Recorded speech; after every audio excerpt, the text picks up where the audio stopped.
Okay, doing another quick flip through of an older journal that is still available. I'll post the name of this one when I post the video. And this one has a Velcro closure. Stuff tucked into the cover. Some just really pretty paper. It's just really, really pretty. Lots of greens, birds, some cool stuff in here.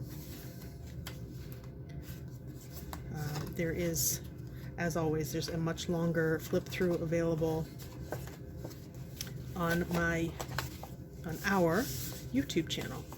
So there it is. If you have any questions, feel free to shoot me a message. And as always, thank you very much from Lovely Villain Designs.